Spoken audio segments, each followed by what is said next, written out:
Tell me when you're good.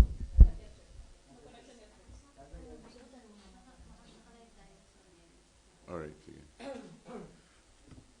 We'll be joined by SFA in a few minutes.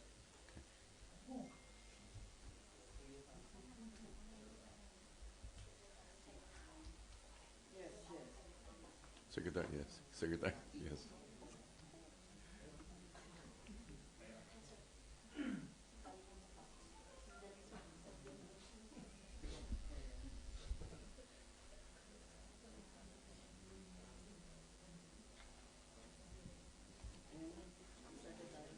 Pwede na?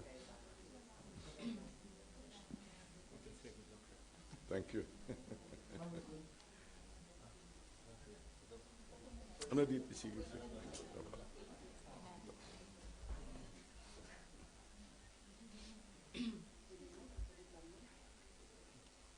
Good?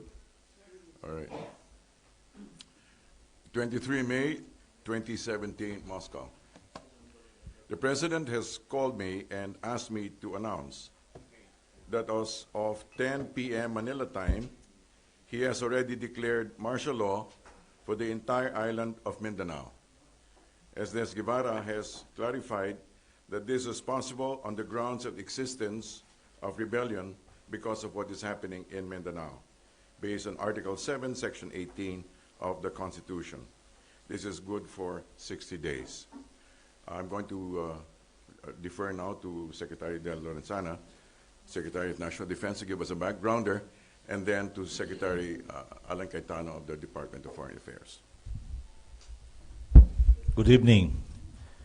At 2 p.m. this afternoon, Manila time, joint elements of the Army and the police were trying to serve a warrant of arrest on Isnilon Hapilon at Barangay Basak, Marutlot in Marawi City when they were met with firefight or firearms, gunfire from the group of Hapilon Isnilon.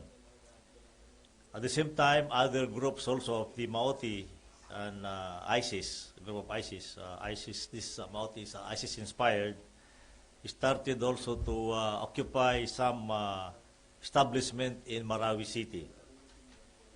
They occupied the Amay Pakpak Hospital. This is a hospital under the DOH, the City Hall, City Jail, and part of the MSU compound.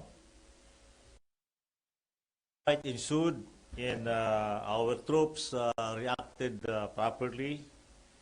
But as of tonight in the Philippines,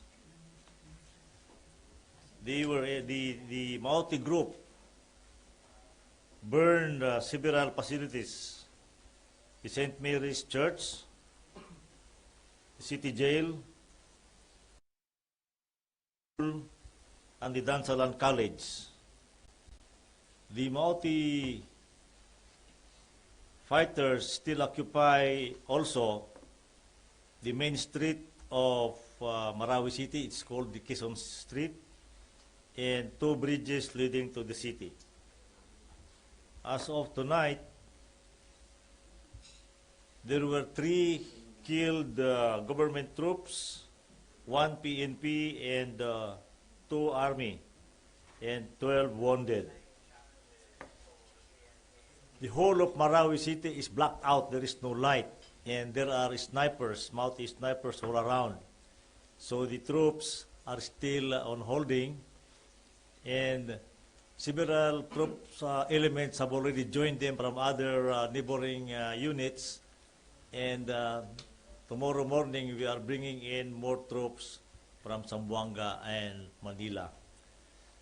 I talked to the commander of the 1st Division, Major General Rolando Bautista, a while ago, just maybe 5 minutes ago, and he gave me this update. Later, I talked to the governor of Lanao del Sur, Governor Adjong, and he also told me the same thing. Now, There are no civilians are roaming around. They are all in their houses, but there were several houses also that were burned surrounding the other facilities that were burned earlier. Now that is all that we can give you at this moment. We are still waiting for other development. Before that. Hi, good afternoon. I have spoken to my counterpart here in Moscow and have explained the situation, and they understand that the security of the Filipino people, especially in Marawi and the whole Mindanao, is a priority. They understand that the presence of President Duterte is essential in the Philippines. But I will be staying behind. The agreements will be signed, and we will have a bilateral meeting with the Honorable Foreign Affairs, the Honorable Minister of Foreign Affairs, Lavrov.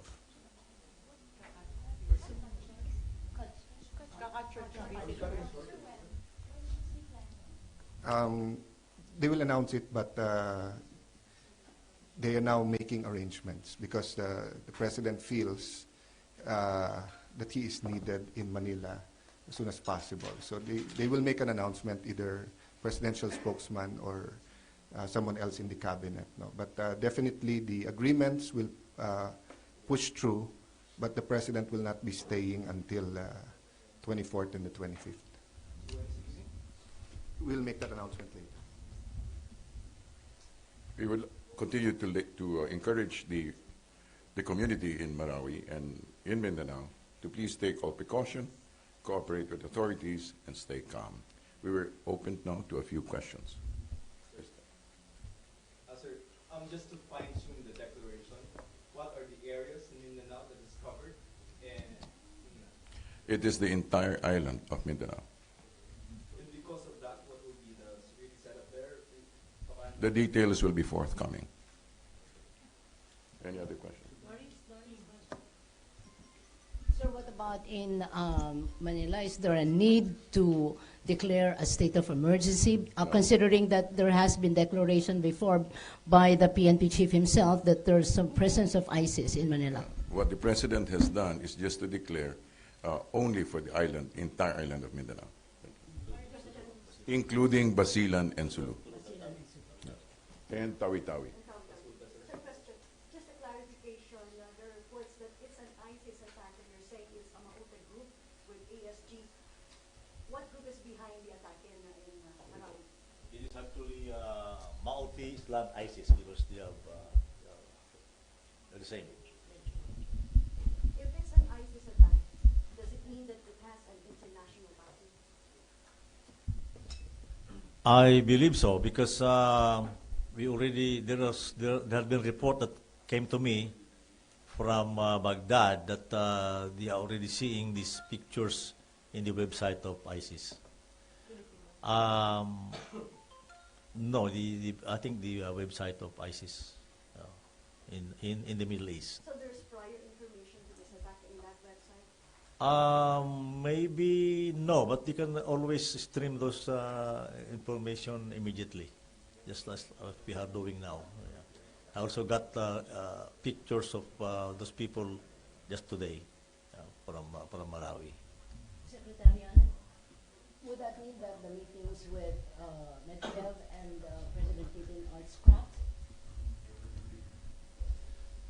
Again, the presence of the President, the physical presence is needed in the Philippines. That is the President's assessment. And his priority is always the protection of each and every Filipino. He will act within the framework of the Constitution. We will follow all rules and regulations. Now, the meetings between President Duterte and President Putin and President Duterte and Prime Minister Medvedev will be postponed. And but we are in the process of arranging that the President Putin and President Duterte will be able to speak most probably it'll be a phone call because President Putin is not in Moscow at this point in time.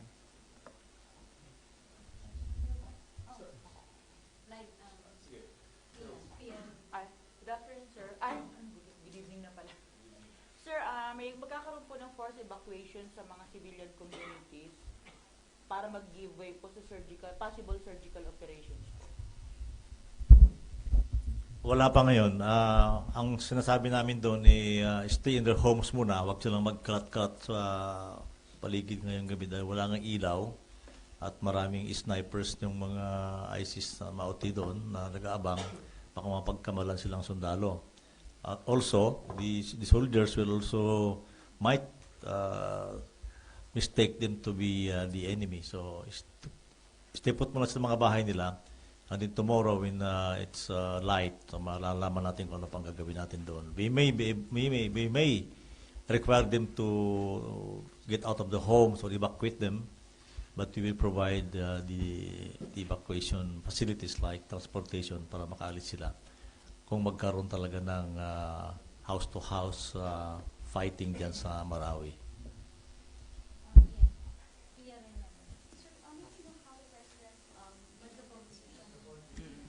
May we know how the president decided, what was his thought process and what were the events that led to his deciding to declare martial law? Was he briefed? Who briefed him? Was his decision also suggested by defense officials?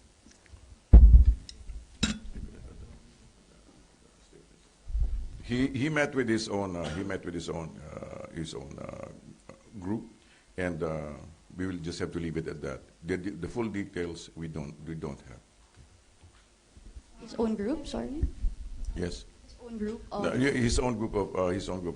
His group of advisors. Okay, we don't have the details about the composition of the advisors.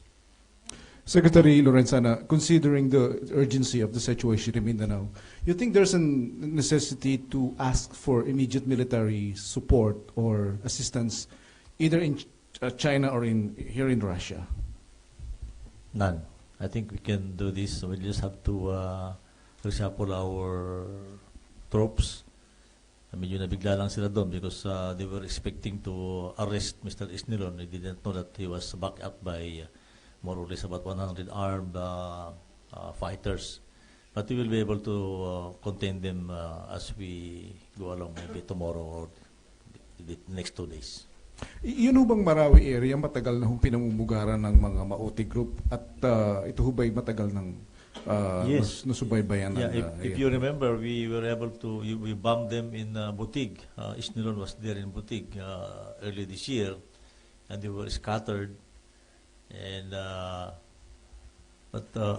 it's coming out now from the reports of the military that they have a lot of sympathizers in Marawi City, so they were able to infiltrate Marawi without the knowledge of the military. That's why they were able to go there undetected, maybe posing as civilians coming to the city until they saw this.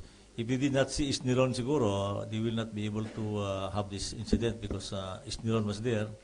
He was seeking medical attention. And when he was approached to be his hideout or his safe house was approached to arrest him, they started firing at our soldiers. That's why there was this encounter. Thank you. We'll have to confine it to the last two questions because I'll be deferring now to Sec. Alan Cayetano. Pia, just to add to your question, to add to the answer, no? The President does not take lightly the declaration of martial law of any part of the Philippines. In fact, this option was an option in the past. He has announced that there are groups that have been auditioning for recognition in ISIS, and both Secretary Lorenzana and Secretary Esperon and our Chief of Staff Anyo and Chief PNP De La Rosa have continuously briefed you about certain security threats in Mindanao. The President doesn't take this lightly because he knows and his cabinet knows that there are implications, for example, in tourism. The mere declaration of martial law would dissuade some from going to Mindanao at this point in time. But the priority of the President is the safety, the lives, and the property of the people of Mindanao. So he cannot sacrifice the lives of people for any amount of money or for any economic reason. So please rest assured that the details will come in later because of two reasons. One, they're focused now on the situation.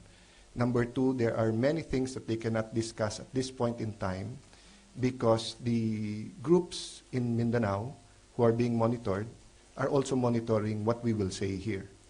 And we cannot reveal the strategy or the military tactics or the actions of the civilian government. No? So we apologize at this time, but we will be transparent and give you the information you need as soon as we are capable of giving it without endangering the lives of the men in uniform, especially in Mindanao.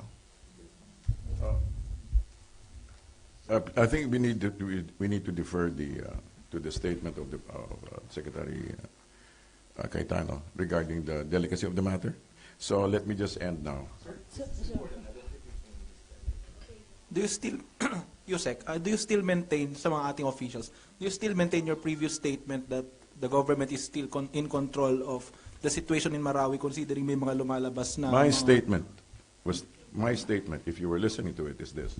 He has full confidence in AFP and MPNP's management of the situation, all right?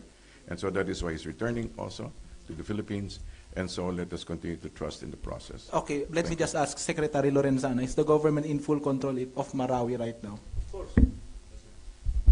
Of course. I told you a while ago, I just talked to the division commander. General Bautista is supposed to be in Polacan, Zamboanga del Sur, but he is now in Marawi. It started this morning. So sabi niya, wala namang problema. I will just try to hold the ground tonight so that we can bring in more troops maybe tonight and tomorrow morning. So, under control yan. Sec Lorenzana, how many troops of the Maute and ISIS are we talking about? And meron po bang nagkaroon ng lapse sa intelligence kaya nakapasok sila ng hindi undetected sa Marawi? Alam naman natin na nandyan sila eh. And in fact, there was this big firefight somewhere in Piagapo and sa mga mountainous dyan area surrounding Marawi City. And I don't think there is a lapse of intelligence. It's just appreciation of the intelligence that was lacking there. Baka hindi nila, akala nila, kayang-kaya, but, you know, it's just, there's intelligence there. It's just the appreciation of what the intelligence means that medyo nagkamali sila. So it was not a lapse. There was no lapse. Thank you very much. Sir, one last. Sir, why all of Mindanao, sir? Well, that is the declaration of the President, all right? Secretary Lorenzana. Because there are also problems in Zamboanga, Sulu, and Tawi-Tawi, and also in Central Mindanao, in the BIF area. And we also have some problems in Region 11, yung mga pangungutong ng mga NPA. So sabi nga ni Presidente, he has been telling these people that if I declare martial law, tatapusin ko lahat ng problema. So kaya nga buong Mindanao na. So related to your statement, how is a declaration of the martial law going to help with the problem with Maute and all of that? Well, we were able to control their movement. We can, lahat ng dapat gawin sa martial law, we will implement. Control of movement, searches and arrest or detain people for Warrantless arrest, sir. suspension of writ of habeas corpus, and details sa palo na lang. Sir, yung arrest will begin. Wrong. Details to follow. Thank you very much. Thank you very much.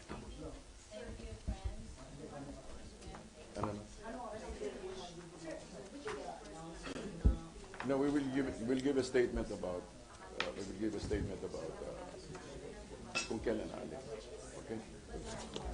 We will, as soon as possible, we will. Pero ang biyahe is about 12 hours. No.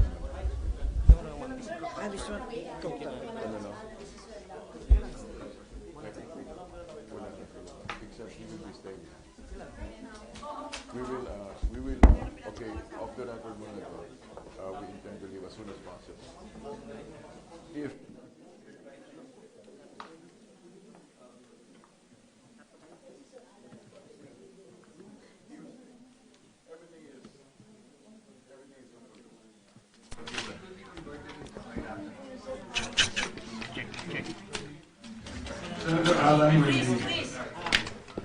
Hawak sa kanya, sir.